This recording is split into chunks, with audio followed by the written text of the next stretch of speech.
What I know about war is when I killed people, I killed myself as well. I didn't know it at the time. I know it now. If I knew in 1980 when I enlisted in the United States Army what I know now, I might not have enlisted. If I knew at conception what I know now, I might not have chosen to birth. What I know now is both beautiful and horrible. What I know now is that I cannot have one without the other. I did not know this when I buried my first son, Aaron, on May 3rd, 1992. I had a slim and very vague understanding of these things, so intangible, intellectual, and conceptual. Placing my son, he in his little casket, in a little deep hole in the ground was tangible. It wasn't intellectual, and it was not conceptual. Aaron is in a grave, at least what was his body. It's on a beautiful hillside in Mora, New Mexico. I remember that the sun was shining through broken clouds, and that from those broken clouds in areas throughout the valley, rain fell. I was there and I saw it happen. I wasn't really there. I was everywhere, anywhere else but there. Growing up a soldier from childhood practicing war, I thought I knew what I was doing, and I thought what I was doing was okay. I listened to what I was told. I grew up on war movies. I maneuvered and killed little toy plastic green soldiers, faceless as they would be in years to come. They were in my backyard and in the llanos surrounding my town. I drew airplanes that dropped bombs on enemies and won battles. And what the fuck did I really win? I fought on foot with my childhood friends. The first creature I remember killing was a woodpecker. I shot it with a brand new BB gun. I say shot it, not killed it, because it did not die with that shot. I walked over to look at my kill. It looked at me. I felt horrified at seeing death, dying up close for that. I left that poor unfortunate creature to die, at first horrified at my act of God, and then, so fucking what? I moved on to continual battle. By the time I enlisted, I had been indoctrinated in the art of killing really good. I trained to defend my country by killing enemy. I learned to dehumanize people. I had been doing this all my life. I learned a technical skill that wrought destruction wherever I applied it. Artillery does a tremendous amount of killing. You can ask a survivor of any artillery barrage. I didn't take time to learn who I was. I didn't have boundaries, nor did I do very well at taking care of myself. As a result, I helped kill people who, when all is said and done, were just like me. I hate authority, and I'm challenged to have discipline. I wonder if losing my innocence is synonymous with becoming a man. I was never taught nor practiced a defining ritual for either. Valentine's Day's taken on new meaning. When we were near the berm separating Saudi Arabia from Iraq on that 14 February evening during our first fire mission of our Gulf War, I look at that night as a possible defining moment. I remember running the gun line, hearing the 155 millimeter howitzers firing at enemy 2 and 15 and 48 kilometers away, and I just sat there thinking, fuck them, this is what they get. Years later, I sat writing my life's inventory, thinking, when did I become a man, lose my innocence? Was it in those weeks in which I killed only God knows how many people? Was it when I first got laid? The memory of that and the memory of the killing, sex pales in comparison, playing God again. I grew and live in a culture that has few defining rituals to mark or celebrate anything that is significant to me. I grew up feeling lost, having no substance, nothing to really define me.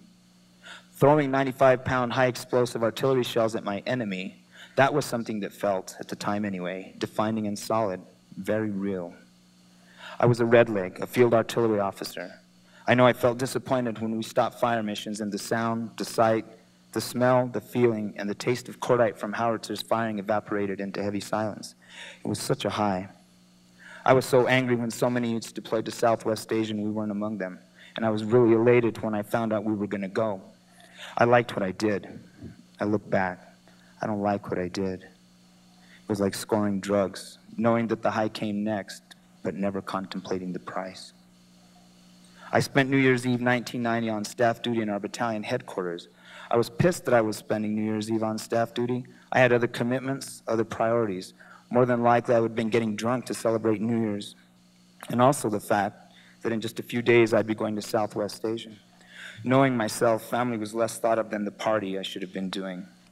I was excited to actually go do what I was trained to do, kill people. A high is a high after all. I returned from Iraq to Germany. I felt hollow, empty, as if there was no real meaning in my life anymore. Coming off acid was like coming back to Germany from Southwest Asia. I remember thinking after the crash, fuck, is this all there is? I could have been in the hanging gardens of Babylon where we never quite made it. And to me, everything was dead, dying, on the vine, no hope, really. The empty I felt was Dante-like, abandon hope, all you who enter.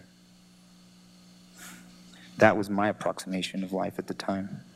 My own mind deluded me into thinking that I and the world around me were okay, that I actually existed.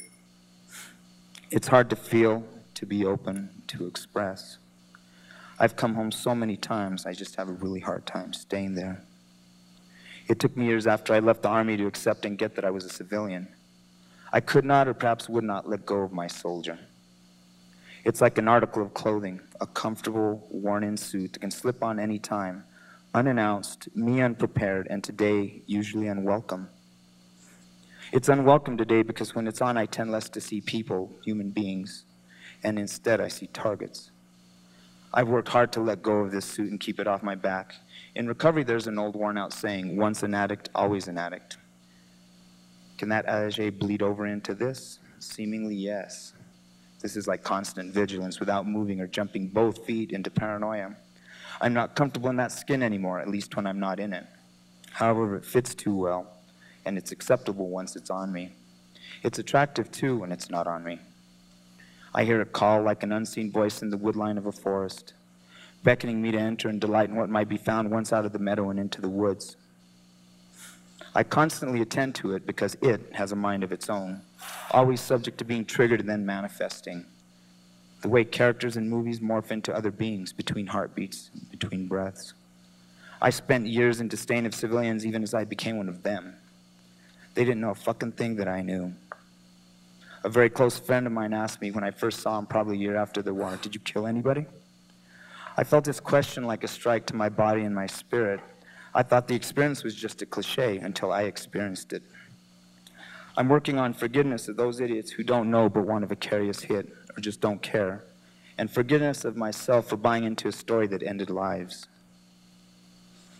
I didn't think very much about taking life then. I do think a lot about it now. Burying my son on a hillside in Mora took years to hit home, killing it taken on new meaning for me. Aaron died because of my choices I never really understood that I made consciously. I was exposed to depleted uranium. I breathed oil well fire smoke for weeks. I got shots before and during that war. I lived in a toxic environment, and I became a toxic environment. We found Aaron was developing without some internal organs. A phenomenon, as it turned out, common to the offspring of countless Gulf War veterans. The Army offered us no help and no support. We induced labor in a county hospital in El Paso, Texas, in order to protect my wife's health, and Aaron was going to die regardless. My choices, each made every second of every day of my life, led me to my presence there in Iraq in 1991. This isn't judgment of good or bad. It just is what it is. I was detached from all this, as if still in a war. I guess I really was. Is that fault or responsibility? Do I really fucking care? When I feel it, the rationalization is meaningless. When I rationalize it, the feeling goes away, and drugs could take me there. I just feel grief. I'm an acupuncturist. My path is not necessarily to take sides. It's to restore balance to the greatest degree possible. I listen to my patients so that the needles I place in the body move chi towards the balance it may seek. If anything, I take the side of better health, spirit, mind, and body. Having taken life, I can see both sides of this existence, of myself. I choose to seek what God might have intended for me had I not chosen the path upon which I once walked. I strive to see when I was separated from my God, and what's my work to return to God's path for me. I take the side of life.